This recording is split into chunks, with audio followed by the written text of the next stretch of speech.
Hello aspirants. जैसे कि मैंने आपको हमारी प्रीवियस वीडियोस में बताया है कि यूपी पीसीएस 2025 की जो परीक्षा है वो अक्टूबर में होगी। 12 अक्टूबर को डेट है। और उसको को ध्यान में रखते हुए यूथ पावर एकेडमी आपके लिए हमने मैगजीन्स बनाई हैं, प्लस आपके सहूलियत के लिए हमारे रिवीजन क्लासेस होंगे, जिसमें कि फरवरी से लेके अगस्त मंथ तक के जितने भी टॉपिक्स हैं आपके, उनका आपको रिवीजन कराया जाएगा, ताकि एग्जामिनेशन में आपको करंट अफेयर से रिलेटेड कोई दिक्कत ना हो। साथ ही साथ इन जो करंट अफेयर्स की जो ये वीडियोस हैं, इनमें आपको स्टैटिक पोर्शन से जुड़े हुए चीजों को भी बताया जाएगा, ताकि आप उनको रिलेट करके एग्जाम में क्वेश्चन कर सकें। और जैसे कि मैंने अपने प्रोमो में बताया था, जो हमारे वीडियोस हैं वो इस तरह से बनाए गए हैं कि आपके जो एग्जामिनेशन में क्वेश्चंस आते हैं उनकी नीड को ध्यान में रखते हुए। और हमारी हिस्ट्री, ज्योग्राफी और स्पोर्ट्स का, साथ ही साथ हेल्थ, सोशल इश्यूज, इनकी क्लासेस हमारी हो चुकी हैं। तो आप हमारे यूट्यूब चैनल पे जाके इन क्लासेस को देखिए, और साथ ही साथ हमारे चैनल को लाइक करिए, सब्सक्राइब करिए। और जो हमारा गूगल फॉर्म है उसे फिल करके आपको लिंक, उसमें आपको लिंक मिला है, और उस लिंक को अगर आप फॉर्म भरते हैं तो आपको जितनी भी मैगजीन्स हैं वो अवेलेबल कराई जाएंगी थ्रू आपके मेल आईडी। तो कल हमने पॉलिटी की क्लासेस स्टार्ट की थी, और पॉलिटी एंड गवर्नेंस में काफी सारे टॉपिक्स थे। हम कुछ ही टॉपिक्स को हमने कल किया था, और आज हम कोशिश करेंगे कि आपका जो पॉलिटी का सेक्शन है वो हम कंप्लीट करा दें। तो ये हमारा टेबल ऑफ कंटेंट है। और जैसा कि आप देख सकते हैं कि हमने वुमेन रिजर्वेशन इन पंचायत राज इंस्टीट्यूशंस, यहाँ तक हमने चीजों को कवर कर लिया था। नेक्स्ट है supreme court stage Lokpal order on जज करप्शन कंप्लेन। तो आइए इसको देखते हैं, ये क्या है। ये सुप्रीम कोर्ट ने लोकपाल का एक ऑर्डर आया था, उस पे स्टे लगा दिया है, जिसमें इन्होंने हाई कोर्ट के जज के अगेंस्ट जो है वो करप्शन केस जो है वो ये चला रहे थे। और सुप्रीम कोर्ट ने सुओ मोटो मतलब स्वयं से इस बात का संज्ञान लिया। और जैसा कि भारतीय न्याय संहिता में लिखा हुआ है कि जो भी हाई कोर्ट के या सुप्रीम कोर्ट के जो जजेस हैं, अपने काम को करते हुए अगर उन्होंने किसी प्रकार का जजमेंट दिया है या कुछ भी किया है, तो उनके अगेंस्ट केसेस नहीं चलाए जा सकते हैं। तो सुप्रीम कोर्ट ने पाया कि जो लोकपाल का ऑर्डर आया है, ये काफी जो है वो दुखद है, और इसको देखते हुए इन्होंने जो रोक लगा दी इसकी प्रोसीडिंग्स पे। तो लोकपाल की अगर हम बात कर लें, तो लोकपाल को बनाया गया था कि जो भी सिविल सर्वेंट्स हैं, उनके जो करप्शन के केसेस हैं उनके अगेंस्ट, उनको देखने के लिए। और 2013 में जो है वो लोकपाल कानून बना था। और देश में एक लोकपाल होता है, साथ ही साथ जो राज्य होते हैं उसमें जो है वो लोकायुक्त को नियुक्त किया जाता है। और ये एक डिपेंडेंट स्टैट्यूटरी बॉडी है, मतलब कि इसका जो है वो एक्ट बना के लोकपाल को बनाया गया है। और तो जैसा कि आप देख सकते हैं कि ये पूरा इशू है, और इसमें साथ ही साथ आपको बैकग्राउंड इंफॉर्मेशन और कीवर्ड्स दे दिए गए हैं। तो अब चूंकि ये केस प्रकरण में था, तो लोकपाल के बारे में आ सकता है, और साथ ही साथ लोकपाल एक्ट के बारे में आ सकता है। क्या ये अधिकार है लोकपाल के पास कि वो सुप्रीम कोर्ट, हाई कोर्ट के जजेस के अगेंस्ट जो है प्रोसीडिंग्स चला सकें? तो इस पे जो है वो सुप्रीम कोर्ट ने काफी सख्त रवैया अपनाया है। फिर अगर हम नेक्स्ट देखें, तो chief election commissioner and other election commissioners bill 2023, और ये बना, इसको इनेक्ट किया गया under article 234 5 of the constitution. और इसमें देख इस आर्टिकल के तहत ये बनाया गया है, बताया गया है कि किस प्रकार से चीफ इलेक्शन कमिश्नर और जो बाकी इलेक्शन कमिश्नर्स हैं उनकी नियुक्ति होगी। और पहले चीफ जस्टिस ऑफ इंडिया जो है वो कमेटी का पार्ट होते थे, जो कि नियुक्त करती थी चीफ इलेक्शन कमीशन को। और 2023 में जो बिल आया, उसने इनको रिप्लेस करके इनकी जगह कैबिनेट मिनिस्टर को जो है वो इंक्लूड कर दिया सिलेक्शन कमीशन में। तो इसको लेके काफी विवाद हुआ कि ये इम्पार्शियल है कि नहीं है, क्या जो चुनाव की प्रक्रिया है वो फेयर हो रह गई इसके तहत।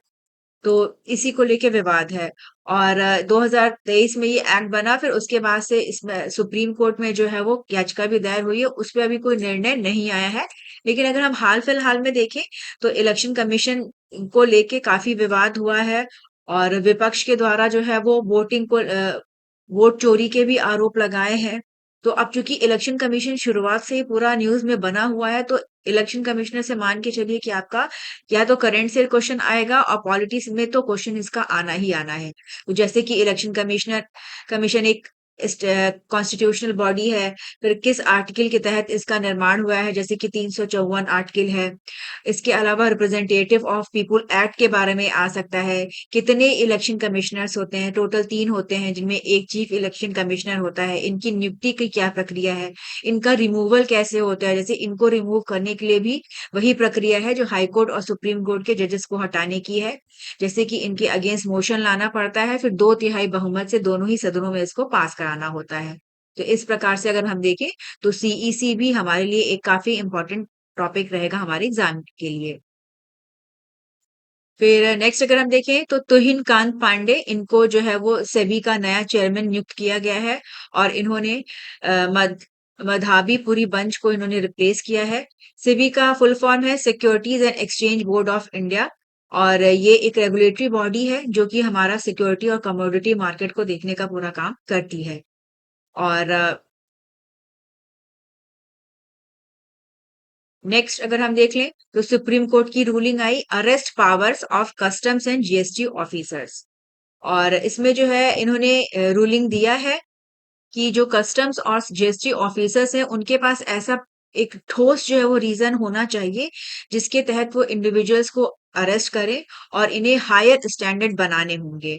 और इन्होंने साथ ही साथ जो है वो जो टैक्स कलेक्शन की जो प्रक्रिया है, अगर उसको बहुत फोर्सफुली किया जाता है, तो उसका भी जो है वो इन्होंने विरोध किया है और बताया है कि किस प्रकार से जो है इनको काम जो है वो अपना करना चाहिए। तो जीएसटी ऑफिसर्स का अगर हम बात कर लें, तो ये जीएसटी ऑफिसर्स हैं जो कि जीएसटी टैक्स लॉस से जुड़े होते हैं, और ये देखने का काम करते हैं कि प्रॉपर टैक्स जो है लोगों ने फिल किया या नहीं किया।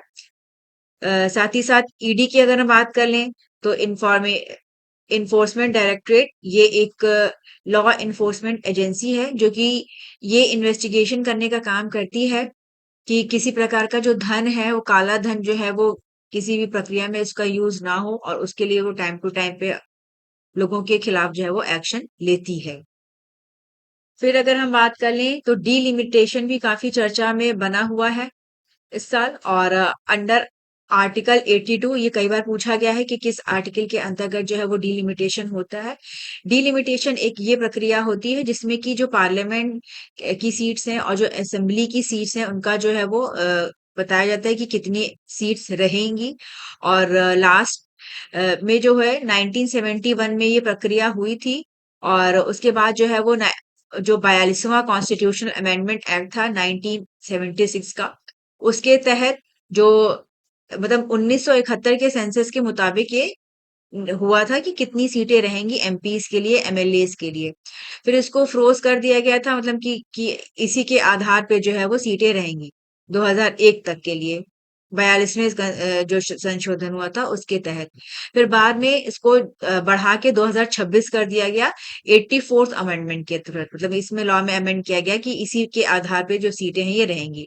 अब चूंकि जो हमारी पॉपुलेशन है वो काफी बढ़ चुकी है, और डिमांड हो रही है कि जो नीड्स हैं उनको फुलफिल करने के लिए जो हमारे पार्लियामेंटेरियंस हैं और जो स्टेट लेजिस्लेचर में जो हमारे एमपीज और एमएलए हैं, तो उनकी संख्या कम है जनसंख्या के हिसाब से।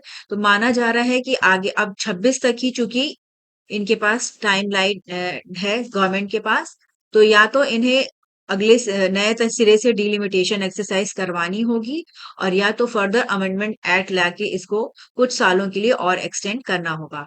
तो डीलिमिटेशन भी एक इम्पॉर्टेंट प्रोसेस रहेगा। और आर्टिकल 82 ये आप याद रखिए, क्योंकि ये बहुत बार एग्जाम में पूछा जा चुका है।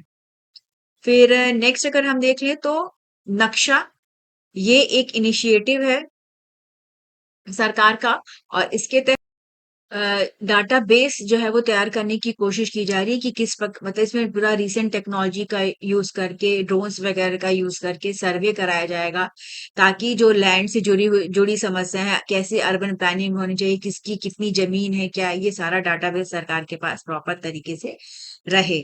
और digital India land records modernisation programme DILRMP ये लॉन्च हुआ था ताकि जो लैंड रिकॉर्ड है उसको मॉडर्नाइज किया जा सके।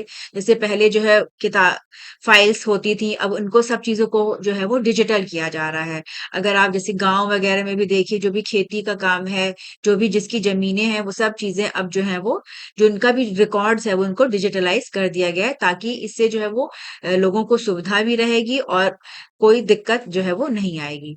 तो नक्शा जो है, ये याद रखिए कि नक्शा है national Jio special knowledge based land survey of urban habitation, और इसमें जो है वो सिटी का सर्वे और मैपिंग कराया जाता है DILRMP प्रोग्राम के तहत। तो अगर ये आ गया तो इसको आप अपने एग्जाम में आराम से कर सकते हैं। फिर नेक्स्ट अगर हम देख लें तो बेगालवी बॉर्डर डिस्प्यूट, ये जो डिस्प्यूट है ये कर्नाटका और महाराष्ट्र के बीच में है। महाराष्ट्र की गवर्नमेंट के द्वारा कुछ ऐसी हेल्थ स्कीम निकाली गई है जिसको कि एक्सटेंड किया गया है, कर्नाटका के जो मराठी स्पीकिंग एरियाज हैं उनको इनमें इंक्लूड किया गया है।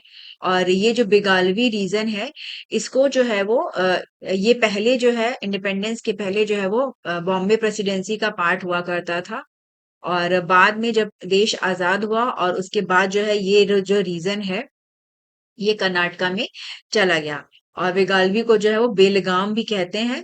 तो ये कर्नाटका और महाराष्ट्र के बीच में जो है वो डिस्प्यूट का कारण काफी टाइम से बना हुआ है। और महाजन कमीशन की रिकमेंडेशंस आई थी 1966 में, जिसको कि महाराष्ट्र के द्वारा एक्सेप्ट नहीं किया गया था। तो ये काफी लंबा जो है वो चलता है। तो ये आप रीजन जाने रहिए कि जो बेगालवी है या बेलगांव का जो एरिया है ये कर्नाटका और महाराष्ट्र के बीच में विवाद का कारण बना रहता है। फिर नेक्स्ट अगर हम देखें तो state versus union on agriculture policy, और सरकार की एक पॉलिसी है, सरकार ने एक फ्रेमवर्क बनाया है, national policy framework on agriculture marketing. ये ड्राफ्ट पॉलिसी है सेंट्रल गवर्नमेंट की, और इनका एम है एक नेशनल मार्केट तैयार करना, जिसमें कि जो भी एग्रीकल्चर से जो प्रोड्यूस होंगे उनको जो है वो मैनेज किया जाएगा। और इसका जो है वो सेंट्रलाइजेशन किया जा रहा है, मतलब केंद्र सरकार के पास जो है वो ज्यादा पावर इसके तहत रहेगी। तो जो राज्य सरकारें हैं उनका कहना है कि इससे जो उनकी स्वायत्तता है उस पे जो है वो खतरा आएगा। तो ये अब चूंकि विरोध हो रहा है, तो ये नहीं पूछेगा कि क्या विरोध है क्या है, लेकिन हमारे साथ ये पूछ सकता है कि अगर एग्रीकल्चर जो है वो कौन से लिस्ट में है। तो अब देखिए एग्रीकल्चर, अगर आप बैकग्राउंड इंफॉर्मेशन को ध्यान से देखिए तो इसमें है कि स्टेट लिस्ट में आता है एग्रीकल्चर, और हमारी 3 लिस्ट हैं, central list, union list, state list और कॉन्करेंट लिस्ट। तो इसमें जो है वो सब्जेक्ट्स हैं डिफरेंट डिफरेंट, कि कौन से सरकार के पास पावर है किस टॉपिक पे बिल बना एक्ट जो है वो ले आने की। तो डिफरेंट डिफरेंट चीजें हैं, जैसे हेल्थ है, ये भी जो है राज्य सरकारों के पास रहता है। केंद्र सरकार भी इस पे समय समय पे एक्ट जो है वो बना सकती है, लेकिन राज्य सरकारों को जो है वो दिया जाता है कि आप अपनी नीड के अकॉर्डिंग जो है वो इस पे काम कर सकते हैं। तो अब जैसे एग्रीकल्चर की बात हुई तो ये स्टेट लिस्ट में है। तो अक्सर पूछा जाता है कि टॉपिक्स दे दिए जाते हैं, जैसे एग्रीकल्चर दे दिया जाएगा, डिफेंस दे दिया जाएगा। अब डिफेंस और फॉरेन सिक्योरिटी की अगर बात करें तो इसमें एक्सक्लूसिव राइट जो है वो सेंट्रल का होता है। तो इस तरह से आपको अपने पॉलिटी के क्वेश्चंस को इसके करंट के साथ रिलेट करके याद रखना होगा।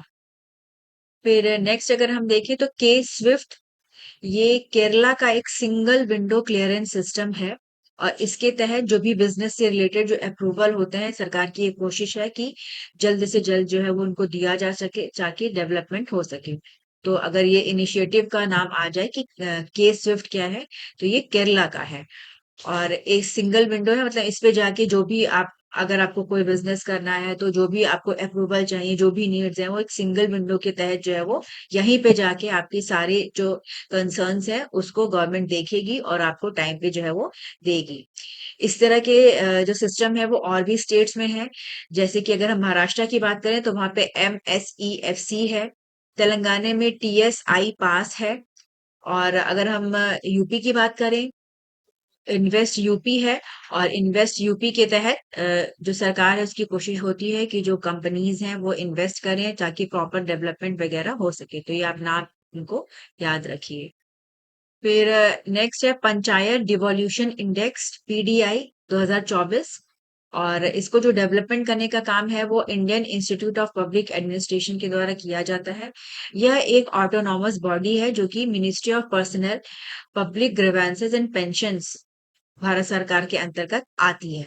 और ये जो पीडीआई है, पंचायत डिवोल्यूशन इंडेक्स, इसमें ये देखा जाता है कि जो पंचायतें हैं उनको जो रिस्पॉन्सिबिलिटी दी गई है, जो पावर दिए गए हैं, उनके तहत वो कितना काम जो है वो कर रही है, कहाँ तक वो सक्सेसफुल हो सकी हैं। तो नेशनल जो स्कोर है, एवरेज स्कोर, उसमें इम्प्रूवमेंट हुआ है। और 2024 की अगर हम बात कर लें तो 2014 में ये 39.92 था और अब बढ़ के 43.89 हो गया है। और इस इंडेक्स में जो टॉप के स्टेट्स हैं वो हैं केरला, कर्नाटका, केरला और तमिलनाडु। और उत्तर प्रदेश और बिहार ने भी काफी जो है वो इम्प्रूवमेंट शो किया है, सबसे ज्यादा जो है इम्प्रूवमेंट इन्होंने शो किया है। तो पंचायती राज व्यवस्था में पहले भी, जैसे अभी आर्टिकल इसके पहले हमने पढ़ा था कि कौन से तहत, किस अमेंडमेंट के तहत जो है ये व्यवस्था लागू की गई, तो हमारा 73rd अमेंडमेंट एक्ट था 1992 का। तो उसको भी आप रिलेट कर लीजिए। और साथ ही साथ जो इंडेक्स है इसमें रैंकिंग भी जो है वो आपको याद रखनी होगी, क्योंकि इस तरह से क्वेश्चन एग्जाम में आपके पूछे जाएंगे। फिर इंडिया की जो इंफॉर्मेशन एंड ब्रॉडकास्टिंग मिनिस्ट्री है, इन्होंने एडवाइजरी जारी किया है जो ओटीटी प्लेटफॉर्म्स हैं। ओटीटी का मतलब होता है over the top streaming services. तो ये पूछा जा सकता है क्योंकि ये बड़ा न्यूज में रहता है कि ओटीटी क्या है। यूपीपीसीएस में इस तरह से चीजें आती हैं जिसमें डायरेक्टली इंटरनेट के थ्रू जो पिक्चर्स हैं, जो चीजें हैं वो आपको दिखाई जाती हैं। और ये इसलिए एडवाइजरी जारी की गई है ताकि बच्चों के एज के जो बेसिस पे जो है वो कंटेंट को जो है वो क्लासिफाई किया जाए। और आईटी रूल्स हैं 2021 के, उनके तहत जो है वो रहे। और इनको इसलिए जरूरी हो गया था कि इसमें बहुत सारा ऐसा कंटेंट रहता है जो कि सभी के लिए जो है वो योग्य नहीं रहता है। तो इसको इसी के लिए जो मिनिस्ट्री है उन्होंने एडवाइजरी जारी की है। और जो आईटी रूल्स 2021 है, अ, इन्हें ले आया गया था ताकि जो डिजिटल मीडिया है, जिसमें कि ओटीटी प्लेटफॉर्म है और बाकी जो चीजें हैं, उनको जो है वो इनके लिए एक फ्रेमवर्क बनाया जा सके और उनको रेगुलेट किया जा सके। फिर मुल्ला पेरियार डैम के मेंटेनेंस को लेके डिस्प्यूट है और उसमें सुप्रीम कोर्ट का आदेश आया है कि एक सुपरवाइजरी कमेटी को नियुक्त किया जाएगा पूरे इशू को रिजॉल्व करने के लिए। और मुल्ला पेरियार डैम जो है वो काफी टाइम से केरला और तमिलनाडु के बीच में डिस्प्यूट का, विवाद का कारण है। और ये केरला कहता है कि ये जो डैम है, अ, इसकी सेफ्टी को लेके इसको कंसर्न है। और जो तमिलनाडु है इसका कहता है कि इसका जो स्ट्रक्चर है वो इसी तरह से होना चाहिए। और 2021 में नेशनल डैम सेफ्टी अथॉरिटी इसको स्टैब्लिश किया गया था डैम सेफ्टी एक्ट के तहत, जो कि जितने भी डैम्स हैं पूरे राष्ट्र भर में, उनसे जो रिलेटेड इश्यूज हैं और जो उनकी सेफ्टी से रिलेटेड चीजें हैं उनको देखने का काम करे। तो अगर ये मुल्ला पेरियार डैम आ गया कि किन किन राज्यों के बीच में विवाद का कारण है, तो ये आपको पता होना चाहिए, केरला और तमिलनाडु। फिर ज्ञानेश कुमार को नया चीफ इलेक्शन कमिश्नर बनाया गया है और ये 26वें चीफ इलेक्शन कमिश्नर हैं इंडिया के। और कई बार पूछा जा चुका है नंबर की, कौन से नंबर के हैं। तो इनके पहले जो थे, इनका जो नंबर है वो आप याद रखिए। अब जैसे कि अभी की बात अगर हम करें तो हाल फिलहाल में हमारे नए वाइस प्रेसिडेंट बने हैं, तो ये 15वें बने हैं। तो रैंकिंग दे देती है कि 15 है, जैसे कि प्राइम मिनिस्टर कौन से हैं, राष्ट्रपति कौन से नंबर के हैं, चीफ इलेक्शन कमिश्नर कौन से हैं। तो इस तरह से भी जो सवाल हैं हमारे पूछे जाते हैं। तो जो नए सीईसी हैं उनका नाम है ज्ञानेश कुमार। फिर सरकार की जो वेबसाइट्स हैं उनको बेहतर तरीके से चलाने के लिए, अपग्रेड करने के लिए और एआई हब का यूज करने के लिए सरकार की कोशिश है ताकि जो इंफॉर्मेशन गवर्नमेंट वेबसाइट्स पे अवेलेबल है वो और अच्छे तरीके से रहे, उनकी जो क्वालिटी है उसमें इम्प्रूवमेंट रहे। तो दो इनिशिएटिव हैं जिनका नाम है भारत जेन और एवरेस्ट 1.0। और ये इंडिया की स्ट्रेटजी का पार्ट है, जिसमें जो है वो एआई का यूज करके और इंडिजिनस जो लोकल है लैंग्वेजेस हैं उन और जो लोकल नीड्स है उनको ध्यान में रखते हुए जो वेबसाइट्स है उनको नए तरीके से जो है वो बनाया जा रहा है। तो ये भारत जन और एवरेस्ट वन, ये आप याद रखिएगा। फिर मणिपुर में प्रेसिडेंट रूल लागू कर दिया गया है। और जो मणिपुर के चीफ मिनिस्टर थे एन बीरेन सिंह, उन्होंने इस्तीफा दे दिया। उसके बाद से वहां पे प्रेसिडेंट रूल लागू हो गया है। मणिपुर में पिछले 2 सालों से काफी जो है वो एथनिक टेंशन बना हुआ है। वहां की 2 कम्युनिटीज हैं जिनके की नाम है कुकीजू और मेती कम्युनिटीज।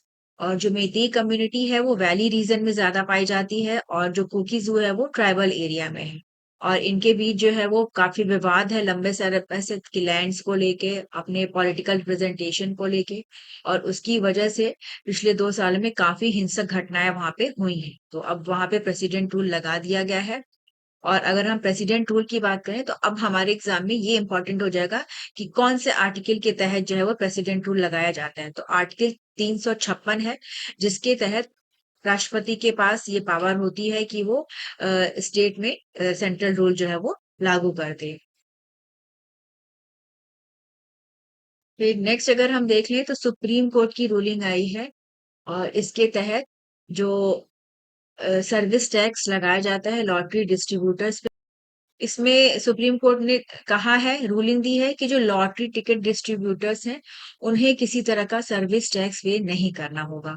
और सिक्किम हाई कोर्ट का एक जजमेंट आया था, जिसमें कि इन्होंने फाइनेंस एक्ट है आपका 1994 का, जिसको कि अमेंड किया गया 2010 में। और उसमें ये नियम लगाया गया कि जो लॉटरी रिलेटेड एक्टिविटीज हैं वो भी जो है वो टैक्सेबल होंगी, मतलब उनपे भी जो है वो टैक्स लगेगा। तो इसी के विरोध में फिर वहां पे लोगों ने हाई कोर्ट में याचिका दायर की, और उस पे सिक्किम हाई कोर्ट का रूल आया। और उसके बाद फिर ये सुप्रीम कोर्ट के पास गया, तो इन्होंने भी जो है वो माना है कि सर जो टैक्स कि अगर इस तरह का टैक्स लगाते हैं तो जो इंटरमीडियरीज हैं, इनको जो है वो ये किस तरह की सर्विस जो है वो नहीं प्रोवाइड कर रही है इस एक्ट के तहत। तो इसीलिए इसको खत्म जो है वो इनके द्वारा किया गया है। तो अब ये चूंकि रिलेटेड है आपका फाइनेंशियल चीजों से, तो ये भी हमारे लिए इम्पोर्टेंट हो जाएगा। फिर महाराष्ट्र की सरकार ने मुख्यमंत्री तीर्थ दर्शन योजना ये लेके आए हैं, और इसमें जो सीनियर सिटीजन्स हैं इनको जो है वो आर्थिक सहायता दी जाएगी, ताकि जो रिलीजियस साइट्स हैं पूरे भारत में और महाराष्ट्र में वो यहाँ जाकर ये दर्शन जो है वो कर सके। तो ये दर्शन, ये जो योजना है ये कहाँ की है? महाराष्ट्र की है। फिर मेघालय में अगर हम देखें तो एक नया चीज आया था, रैट होल कोल माइनिंग। तो वहां पे जो रीजनल पार्टीज है उन्होंने सजेस्ट किया है कि आर्टिकल 371 के तहत जो है वो इस माइनिंग, इसके तहत ये माइनिंग जो है वो की जा सकती है, जो कि 2014 से जो है वो बैन है। और रैट होल माइनिंग की अगर हम बात करें तो ये एक हैजार्डस प्रोसेस होता है, जिसमें एक बहुत पतला सा टनल बनाया जाता है, और इसको जो है वो नेशनल ग्रीन ट्राइब्यूनल के द्वारा जो है वो सेफ्टी को देखते हुए और एनवायरमेंटल कंसर्न्स को देखते हुए जो है वो बंद कर दिया गया था। तो ये रेड होल माइनिंग, तो कोल माइनिंग कहाँ से रिलेटेड है? नागालैंड से रिलेटेड है। फिर जो आर्टिकल्स हैं वो हमारे लिए जो की वर्ड्स हैं, देखिए ये काफी इंपॉर्टेंट हो जाते हैं। जैसे 371 के तहत जो है वो कॉन्स्टिट्यूशनल में प्रावधान दिया गया है कुछ स्टेट्स को, जिनके तहत जो उनके ट्राइबल एरियाज हैं स्वयं को गवर्न करते हैं, और किसी विवाद की स्थिति में जो स्टेट लॉ होते हैं वही जो है वो प्रिवेल करते हैं। और 6 शेड्यूल में जो है वो इस तरह से जो ऑटोनॉमी है वो ट्राइबल एरियाज को दी गई है। तो 5वां शेड्यूल, 6वां शेड्यूल, ये कई बार पूछा गया है। फिर आर्टिकल 371 किससे रिलेटेड है? आर्टिकल 371 ए कहाँ से रिलेटेड है? किस स्टेट के लिए उसमें स्पेशल प्रोविजंस है? तो ये सारे ही हमारे एग्जाम में आ सकते हैं। फिर एक अन्य रूलिंग में सुप्रीम कोर्ट ने कहा है कि किसी भी पर्सन के अरेस्ट से पहले उस व्यक्ति के अरेस्ट का क्या कारण है, इसको बताना, इन्फॉर्म करना ये आवश्यक होता है। और ये कई बार पूछा जा चुका है, जैसे कि अरेस्ट से रिलेटेड जो आर्टिकल है वो कौन सा आर्टिकल है? तो जैसे आर्टिकल 22 है, 22 का एक है। और अगर ऐसा नहीं किया जाता है और अरेस्ट होता है, तो ये जो हमारा फंडामेंटल राइट है, उसका जो बेसिक प्रिंसिपल है, उसका जो है वो वॉयलेशन होता है। तो हम 21 आर्टिकल क्या है, आर्टिकल 22 क्या है, ये कई बार पूछा है। जैसे लाइफ, अगर हम आर्टिकल 21 की बात करें तो राइट टू लाइफ है एंड पर्सनल लिबर्टी है। साथ ही साथ जो आर्टिकल 22(1) है, इसके तहत जो है वो कॉन्स्टिट्यूशनल प्रोविजंस हैं, जो कि जिनके तहत जो पर्सन को अगर अरेस्ट कर रहा है अथॉरिटी, तो उसका ये अधिकार है कि उसको पता होना चाहिए कि किस गुनाह के लिए, किस अपराध के लिए उसको अरेस्ट किया जा रहा है। ये कई बार जो है वो एग्जामिनेशन में आया है। अब चूंकि इनकी रूलिंग आई है, तो इससे रिलेटेड क्वेश्चंस जो है वो आपके एग्जामिनेशन में पूछे जा सकते हैं। फिर आरबीआई ने 2 नए डोमेन्स बनाए हैं जिनका नाम है बैंक.इन और fin.in। और जो भी साइबर थ्रेट से रिलेटेड चीजें हैं, डिजिटल फ्रॉड जो आजकल काफी चला आ रहा है, उसको देखते हुए इनका ये नया इनिशिएटिव है। तो ये आप दोनों के नाम याद रखिए, और इसको किसके द्वारा लॉन्च किया गया है? आरबीआई के द्वारा। फिर महाराष्ट्र सरकार ने मैंडेटरी किया है कि जो मराठी है उसका उसका जो यूज है उसको मैंडेटरी कर दिया है, क्योंकि इसमें जितने भी ऑफिशियल कम्युनिकेशंस है मराठी में होंगे। और ये इस तरह का जो ये इसलिए किया गया है ताकि जो मराठी लैंग्वेज है उसको प्रमोट किया जा सके। और जैसे मैंने आपको पहले भी बताया था कि भाषा जो है वो इंडिया में काफी समय से चला आ रहा है कि किस तरह से भाषा होनी चाहिए, क्या भाषा होनी चाहिए, ऑफिशियल क्या भाषा होनी चाहिए। साथ ही साथ हमारी जो नेशनल एजुकेशन पॉलिसी आई उसने भी 3 भाषा की पॉलिसी को बढ़ावा दिया है कि 3 तरह की भाषाएं, हिंदी, इंग्लिश और लोकल लैंग्वेज, इनको बढ़ावा दिया जाए। तो इसको लेके भी हाल फिलहाल में विवाद भी हुआ है। तो अगर ये पूछ दे कि कौन सी स्टेट ने जो है मैंडेटरी कर दिया है, तो ये महाराष्ट्र गवर्नमेंट ने अभी हाल फिलहाल में ये किया है। फिर पटेल हैं, इन्हें एफबीआई का डायरेक्टर बनाया गया है। एफबीआई का मतलब है फेडरल ब्यूरो ऑफ इन्वेस्टिगेशन, और ये एक प्राइमरी इन्वेस्टिगेटिव आर्म है जो कि यूएस में है। तो अब चूंकि ये भारतीय मूल के हैं और इन्हें नियुक्त किया गया है, तो इनका नाम हमारे लिए इम्पोर्टेंट हो जाता है। और इन्होंने रिप्लेस किया है क्रिस्टोफर व्रे को। फिर प्रधानमंत्री के द्वारा सोल इनिशिएट कॉन्क्लेव का जो है वो इनॉग्रेशन किया गया और दिल्ली में। और सोल क्या है? सोल का मतलब है school of ultimate leadership and initiative focused on developing leadership skills. और जो सोल है, अ, ये इसका नाम पूछा जा सकता है, और इसका जो फोकस है वो ये है कि बच्चों में जो है वो लीडरशिप क्वालिटीज को डेवलप करना। फिर दिल्ली में जो है वो चुनाव हुए थे और वहां पे आपकी सरकार खत्म हुई और बीजेपी की नई सरकार बनी है, और रेखा गुप्ता, इन्हें जो है वो नया दिल्ली का चीफ मिनिस्टर जो है वो नियुक्त किया गया है। और दिल्ली की अगर हम बात कर लें तो national capital territory of Delhi, और इसके जो कॉन्स्टिट्यूशनल हेड है वो लेफ्टिनेंट गवर्नर होते हैं। कई बार ये पूछा जा चुका है। और अब जो नई नियुक्त जो है वो चीफ मिनिस्टर है उनका नाम है रेखा गुप्ता। फिर 2025 में की शुरुआत में फरवरी के महीने में एआई एक्शन समिट जो है वो पेरिस में हुई। और इसमें जो है वो बहुत सारे लीडर्स ने पार्टिसिपेट किया। भारत की तरफ से भारत के प्रधानमंत्री ने पार्टिसिपेट किया, और उन्होंने कहा है कि एआई के डेवलपमेंट में जो पूरी दुनिया है उसको कॉपरेशन जो है वो करना चाहिए। और इंडिया का भी मानना है कि एआई आगे आने वाले समय में ज्यादा से ज्यादा जो है वो इम्पोर्टेंट हो जाएगा। तो इसलिए भारत का एक एआई मिशन है, और उसके तहत जो है वो इसके डेवलपमेंट का काम चल रहा है।